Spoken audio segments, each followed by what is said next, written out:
अस्सलाम वालेकुम व्यूअर्स, मैं ओसामा जावेद और आप देख रहे हैं डीजी मैक्स इन्फो। ईरान और इसराइल के दरमियान जंग के सीज़ फायर का ऐलान हो चुका है। जैसा कि आप सबको पता है कि अमेरिका ने ईरान में मौजूद न्यूक्लियर फैसिलिटीज़ के ऊपर अटैक किया था, जबकि ईरान ने जवाब में कतर में मौजूद अमेरिकन एयर बेस के ऊपर मिसाइल हमला किया, जिसके बाद मामला काफ़ी संगीनी की तरफ जाते दिखाई देते हैं और किसी बड़ी जंग का खतरा मंडलाने लगता है।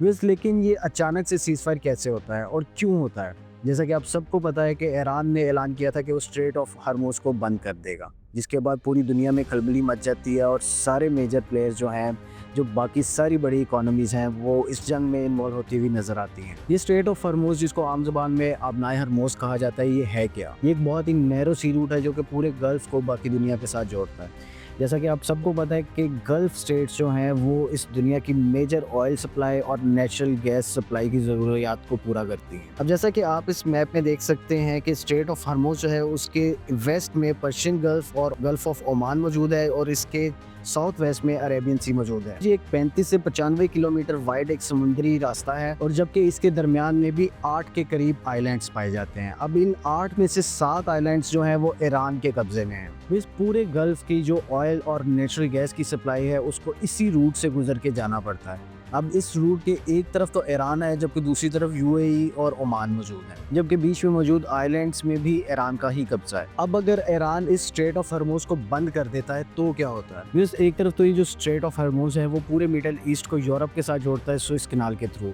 जबकि इसका बाकी मेजर जो पोर्शन है इसकी सारी सप्लाई का वो ईस्ट एशिया की तरफ जाता है। और ईस्ट एशिया में आप सबको मालूम है कि दुनिया की बड़ी इकोनॉमीज़ मौजूद है, जैसा कि चाइना, जापान, साउथ कोरिया और इंडिया। इस मिडल ईस्ट जो है वो अपनी एनर्जी प्रोडक्शन का 76% ऑफ जो ऑयल और नेचुरल गैस है वो इसी ईस्ट एशिया में सप्लाई करती है। और इनमें चाइना अपनी ज़रूरियात का 60% जो है वो इसी मिडल ईस्ट से इसी रूट के थ्रू मंगवाती है, जबकि जापान 50%, जबकि साउथ कोरिया अपनी ज़रूरियात का 70% जो है वो इसी रूट के थ्रू मिडल ईस्ट से इंपोर्ट करता है। अब इसके बंद होने की वजह से एक तरफ तो जो चाइना, जापान, साउथ कोरिया और जो वेस्ट है उनकी सप्लाईज भी बंद होती हैं और दूसरी तरफ मिडल ईस्ट भी पूरा का पूरा डिस्टर्ब हो जाता है। इसी वजह से जो है वो यूएसए ने अपने मिडल ईस्ट में 8 में से 7 मुल्कों के अंदर अपनी एयर बेसिस बना रखी हैं, जबकि इसमें इनका सबसे बड़ा फ्लीट जो जिसको 5th फ्लीट भी कहा जाता है वो भी मौजूद है।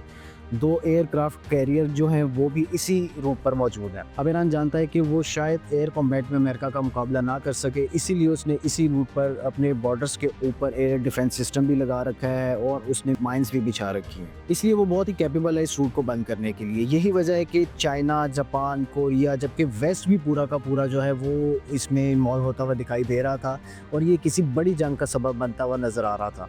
इसीलिए सब ने मिलकर शायद ये फैसला किया कि इस जंग को यहीं पर रोकना ज़्यादा बेहतर है। ईरान ने भी इसी में बेहतरी समझी और पूरे मिडल ईस्ट ने भी और पूरी दुनिया ने भी। अच्छा, इसमें एक मज़े की बात यह है कि जैसे ईरान, यूएई और ओमान के पास स्ट्रेट ऑफ हॉर्मुज़ है, इसी तरह पाकिस्तान के पास भी गवादर पोर्ट मौजूद है। पाकिस्तान का गवादर पोर्ट जो है वो भी एक बहुत ही अहमियत का हामिल है और पाकिस्तान भी इसको बहुत अच्छे तरीके से यूटिलाइज़ कर सकता है। हम कोशिश करेंगे कि नेक्स्ट वीलॉग में गवादर के ऊपर एक इस तरह की डिटेल वीडियो बनाएं। सो बस ये था आज का वीलॉग। इंशाल्लाह नेक्स्ट वीलॉग में आपसे मुलाकात होगी। हमारे चैनल डीजी मैक्स इन्फो को ज़रूर लाइक और सब्सक्राइब कीजिएगा। अल्लाह हाफिज़।